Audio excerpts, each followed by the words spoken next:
Bago tayo magsimula, pwede bang pahingi ng like at mag-subscribe ka na din sa ating munting channel para ganahan pa ang Kagingo nyo mag-upload araw-araw, at kung mayroon mga maiiksing ads na lumabas sa ating video, huwag nyo na i-skip mga Kagingo, dahil malaking tulong na yan sa ating channel. Tayo na at simulan na natin ang bagong kabanata ng pinakamalakas na assassin na nabuhay muli sa mahinang katawan ng ikatlong Panginoon na si Sorayang.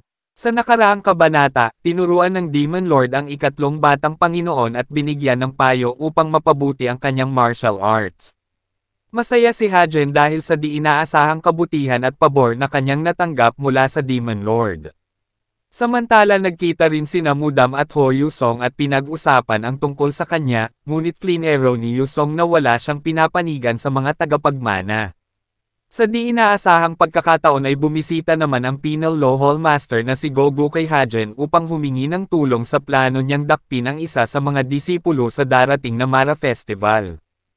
Ang Mara Festival ay isang ancient ritual na isinasagawa upang papurihan si Mara, ang tanging Diyos na kinikilala ng Heavenly Demon Divine Cult at ng tagapangasiwa ng Sixth Sky of the World of the Seer. Noong unang panahon, nagsasakripisyo pa sila ng tao para kay Mara. Dito nagsimulang mabuo ang reputasyon ng Heavenly Demon Divine Cult bilang isang notorious at mapanganib na organisasyon. Ngunit ang kasalukuyang Mara Festival ay iba na. Sa kabila ng kanilang mga doktrina at kasulatan, kinikilala na ng Heavenly Demon Divine Cult ang mga batas at kalakaran sa mundo. Alam nila na hindi katanggap-tanggap sa mundo ang ganitong uri ng sakripisyo. Sa makatwid, ang Mara Festival sa panahon ngayon ay isa na lamang ancient rite o tradisyonal na pagdiriwang, katulad ng Murren Festival na isinasagawa rin ng Demon Cult. Sa festival na ito, napupuno ng mga nagkikislapang mga parol, banderitas at mga palamuti ang mga lansangan, nililiwanagan ang gabi. Sa pagpapatuloy ng pag-uusap ni Hajen at Gogo, napahawak sa baba si Hajen habang nag-iisip at sinabi, narinig ko na ang tungkol sa Mara Festival mula kay Dongpil noon, pero ano namang koneksyon ng paghingi mo ng tulong sa akin sa Mara Festival? Seryosong sabi ni Gogo, sa pagdiriwang ng Mara Festival ngayong taon, plano naming dakpin at ikulong ang isa sa mga kandidatong tagapagmana sa Criminal Court Jail. Nagulat naman si Hajen sa kanyang narinig. Nagpatuloy si Gogo, pero syempre hindi namin gagalawin kayong 7, ay hindi, 6 na lang pala, maliban na lang kung may nagawang malaking krimen. Nagtaka naman si Hajen at tinanong, may iba pa bang kandidatong tagapagmana maliban sa natitirang 6? Sagot ni Gogo, oo, meron. Actually, itong isa ay na-nominate bilang maging isa sa mga kandidatong tagapagmana, at darating siya rito bago ang Mara Festival. Nang tanungin ni Hajen kung sino ito, sinabi ni Gogo na ito ang panganay na anak na lalaki ng Demon Sword Family. Ang Demon Sword Family ay tinuturing ang pinakamalakas at pinakamagaling pagdating sa swordsmanship mula sa lahat ng mga kinatawa ng 7 pinakamalalaking pamilyang nasa ilalim ng Demon Cult.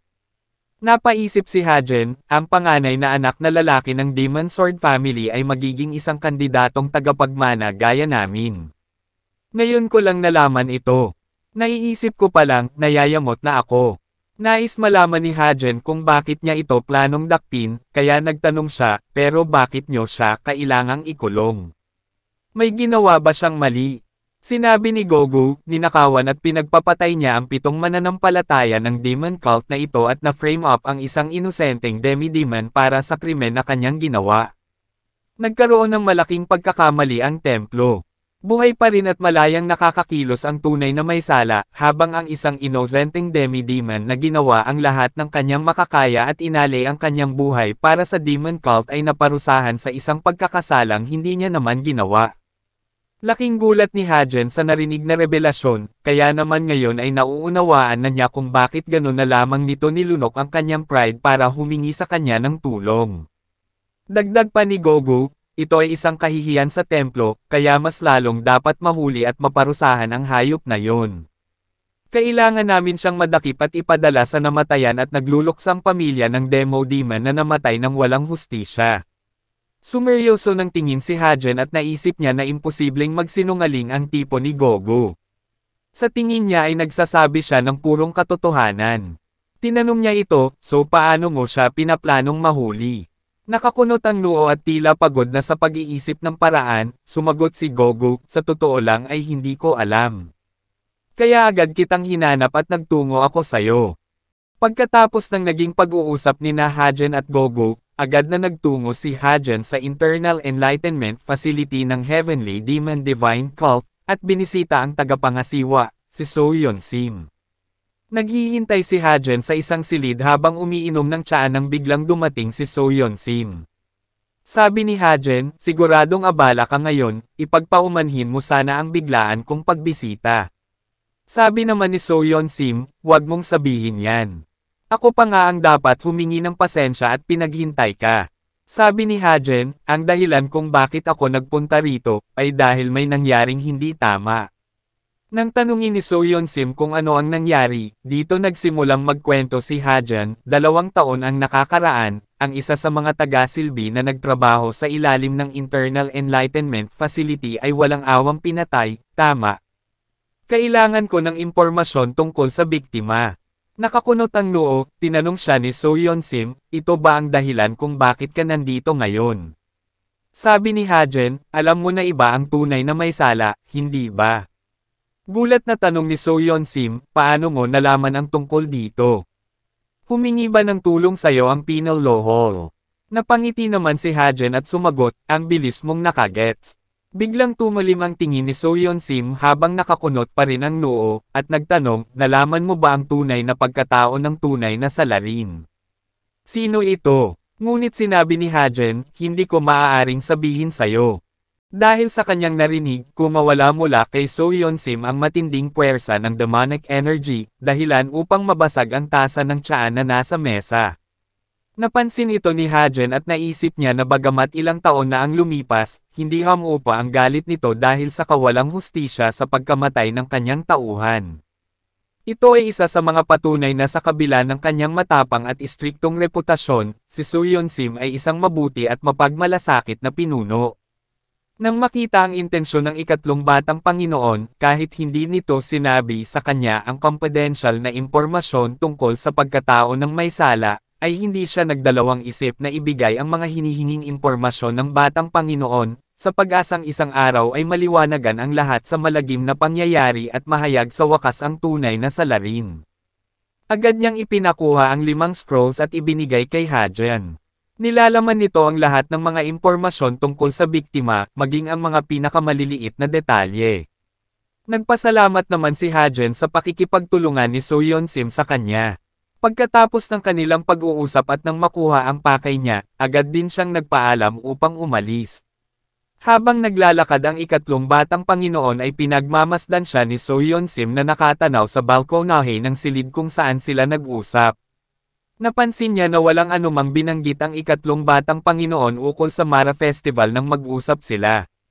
Dahil dito naisip niya na malaki ang posibilidad na may kinalaman sa darating na pista ang salarin, at iniwasan lamang ng ikatlong batang Panginoon na magbigay ng clue dahil baka malaman niya ang pagkatao ng salarin. Kung mareresolba ito ng Penal Law Hall gamit ang kanilang kakayahan sa pag-iimbestiga, dapat sila na mismo ang magsasagawa ng pag-iimbestiga at pagdakip sa salarin, pero katakataka na lumapit sila sa isa sa mga tagapagmana para humingi ng tulong. Napagtanto niya na isa lang ang maaaring dahilan sa likod nito. Kung kahit ang mga miyembro ng Penal Law Hall ay hindi kayang galawin ang taong ito, nangangahulugan lamang na ang tunay na salarin ay isang demi-demon, isang opisyal na may mataas na posisyon, at tiyak na dadalo ito sa paparating na Mara Festival. Dahil sa kanyang hinuha, agad niyang pinatawag ang tapat na Katie Walang si Yanol at inutusan ito na dalhin sa kanya ang listahan ng lahat ng mga opisyal na matataas ang posisyon na dadalo sa Mara Festival ngayong taon, lalong-lalo na ang mga magmumula sa 7 pamilya ng Demon Cult. Agad namang tumugon si Yanol. Samantala, si Hajen ay agad-agad na bumalik sa kanyang tahanan upang trebawin ang kaso. Nagsimula siya sa pagsasaliksik ng batas. Sa kanyang mesa ay ibinagsak niya ang isang makapal na aklat, nagdadabog at nagrereklamo. Sabi niya, sobrang sumasakit na ang ulo ko. Gusto kong magbasa ng ilang mga bagay ukol sa batas, dahil sa kasong ito kailangang dakpin ang isang kriminal. Sa wakas natapos ko ring basahin lahat ito. Bakit ba napakakapal ng aklat ng batas na ito? Napagdesisyon niyang magpahinga muna sa pagsasaliksik at sumalampak siya sa malambot na higaan. Sumunod din naman si Goldie na tumalon sa tabi niya. Kahit tila napapagod, sabi ni Hajen, pambihira. Hindi ko kayang baliwalain ito. Pero kahit sinong tagapagmana ay pwede rin namang makialam dito at baka mas maayos pa nilang maisasagawa ang investigasyon. Sa halip, hindi ba't mas maganda na gugulin ko ang oras ko sa paghanap ng paraan para makatakas dito? Ito ang dilema ni Hajen ngayon, ngunit sa kaloob-looban niya, kahit alam niyang mas praktikal na asikasuhin niya ang pagkamit ng pangarap na kalayaan sa lalong madaling panahon, pero hindi niya magawang baliwalain ang kaso ngayong nalaman niya na ang tungkol dito. Nagtatalo ang praktikalidad at moralidad niya. Pakiramdam niya ay hindi tama na magpikit mata na lang sa nangyari gayong alam niya na sa posisyon niya sa Demon Cult ay may magagawa siya. Pumikit si Hajen at pinagmamasdan lang siya ni Goldie habang tahimik na nag-iisip. Tila raw katawa-tawa na ang isang dating assassin ay nagsasalita ng kung ano ang tamang gawin, gayunpaman, ibang isyu ito at magkaiba naman ang kanyang sitwasyon noon at ngayon. Wala siyang intensyon na maging isang banta sa loob ng kulto, gayunpaman, alam niya sa kanyang sarili na hindi dapat mawala ang kanyang humanidad o pagmamalasakit sa kapwa-tao. Unti-unting bumangon si Hajen mula sa pagkakahiga at habang naglalakad palabas, nagpatuloy ang kanyang pagninilay. Aniya sa isip, kapag may natanggap na kahilingang gaya nito, bilang mga tao, ang pinakamaliit na maaari mong magawa ay makaramdam man lang ng galit sa nalamang sitwasyon, kahit na hindi mo kayang tumulong. Ito aniya ay isa sa mga ganong sitwasyon. Nang makalabas na siya sa bakuran ay sinalubong siya ni na Dongpil at si Anghua. Hinihintay siya ni Dongpil para sa lakad nila. Tinanong siya ni Hajen, ano, handa ka na? Pero lagi namang handa si Dongpil saan man siya papuntahin o isama at anuman ang ipagawa sa kanya ng batang Panginoon. Ngunit bago sila umalis, kinumusta muna siya ni Hajen, kumusta ang kondisyon mo? Mukhang may nagbago sa'yo. Maaalalang nagsanay silang dalawa at pinayuhan niya ito na wag supilan ang kanyang lakas. Maaliwalas ang mukha ni Dongpil, at ibinahagi ang positibong sitwasyon sa sagot niya, napakabuti. Kahit kailan ay hindi ko na-imagine na mayroon akong ganitong klaseng lakas sa loob ko. Nakangiti rin namang tumugon si Hajen, aniya, oo nga, ako rin. Sobrang naging mahigpit ka sa iyong sarili, sa pagsupil ng potensyal mo. Napayuko naman ng bahagya si Dongpil at sinabi, nahihiya akong humarap sa inyo. Sabi naman ni Hajen, bakit ka naman mahihiyang humarap sa akin? Kung may dapat kang ikahiya, yun ay ang mindset mo noon na nagkulong sa'yo sa mahabang panahon. Anong saysay ng pagkakaroon ng isang malakas na kalooban kung mahigpit naman ang iyong pag-iisip? Kapag nagpatuloy ang ganito, kalaunan ay magiging isang malaking dagok ang kakaharapin mo. Napagtanto naman ni Dongpil na tama nga ang mga sinabi ng batang Panginoon. Naging seryoso lalo ang kanyang ekspresyon kaya naman upang basagin ang tensyon sa paligid, ay bigla siyang tinapik ni Hajen upang pagaanan ang kanyang nararamdaman. Sabi niya kay Dongpil, uy nagjo-joke lang ako. Masyado ka kasing seryoso. Tama na yan wag ka nang malungkot. Gamaya rin si Goldie na tinatapik-tapik ang binti ni Dongpil para ay comfort siya. Maya-maya ay nagyaya ng umalis si Hajen, nang may sabik at nakangiting ekspresyon. Tere na at unti-unting maglakad, silipin natin ang mukha ng tunay na salarin.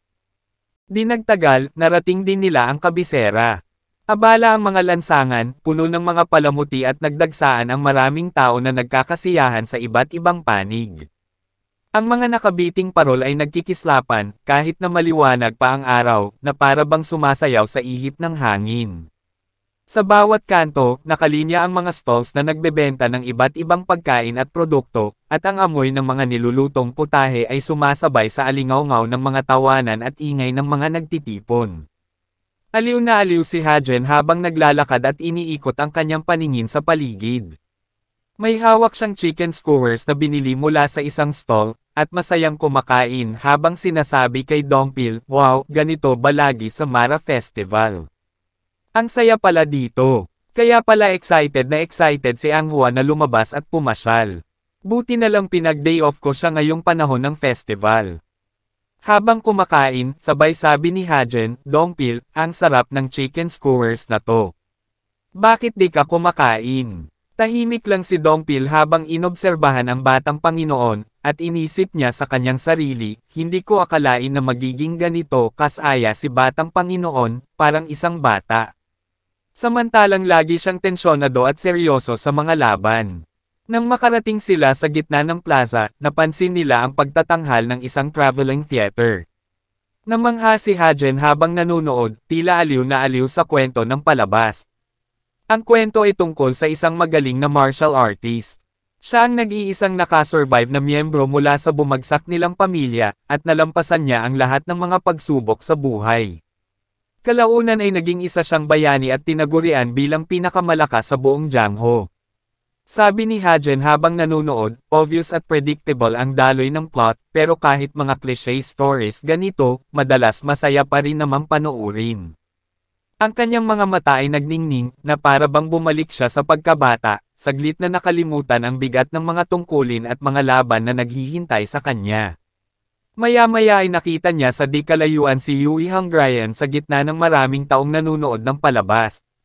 Tinignan niya itong mabuti at di may kikaila na siya nga ito dahil sa matingkad na kulay pulang buhok, kaya sumigaw siya ng malakas at tinawag ang pangalan nito, "Hoy! Squad Leader Yui!" Pero tila hindi siya nito pinansin o nilingan man lang. Unti-unting lumapit si Hajen habang sinasabi, "Hoy!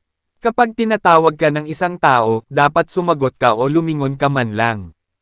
Masama pa rin ba ang loob mo dahil ilang beses kung tinanggihan ang imbitasyon mo na uminom?" Ngunit nang tuluyang makalapit si Hajen, kasunod si Dongpil, nagulat siya nang makita itong umiiyak, damaloy ang luha muna sa mga mata. Kaya naman din niya pinalampas ang pagkakataong asarin ito. Sabi ni Hajen, "Hoy! Umiiyak ka ba dahil sa palabas?" Saka lamang napansin ni Yui Hanggrayan na narito pala ang batang Panginoon. Mabilis niyang pinunasan ang kanyang mga luha at sinabi, "Anong ginagawa mo rito?" Mabilis siyang tumalikod at lumayo para itago ang namumugtong mga mata at pan-asa ng natitirang mga luha. Nagpatuloy naman sa pang-aasar si Hajen at sinabi, "Aba, may cute side ka rin pala. Sino ba naman ang mag-aakala na umiiyak at nagiging emosyonal din pala ang basag-ulong babae na ito na laging maangas at matapang?" Namula naman sa hiya si Yui Hanggrayan at inis na sinabi, "Ano ba yan? Nakakahiya." Lalo pa siyang biniro ni Hajen, sabi, "Squad Leader Yui, tere na inom tayo ngayon." Ngunit mariing tumanggi si Yui Hanggrayan dahil alam niyang hindi ito titigilan sa pang-aasar. Naputol ang kanilang pagkukulitin nang biglang may nag-anunsyo na nakarating na ang Demon Sword family. Nagsimulang maging alerto si Hajen at naisip niya, sa wakas narito na siya. Humawi ang mga tao sa daanan at pinanood ang magarbong ceremonial entrance ng pamilyang kinabibilangan ng salarin. Iwinawagayway ang kanilang pulang watawat na may family crest sa unahan ng parada. Nagkalat ang mga confetti sa paligid tanda ng mainit na pag-welcome sa kanilang pagdating. Usap-usapan ng mga tao sa paligid, nandito na ang Demon Sword family. Sa 7 pamilyang nasa ilalim ng pamunuan ng Demon Cult, sila ay kilalang kilala dahil sa kanilang taglay na martial prowess.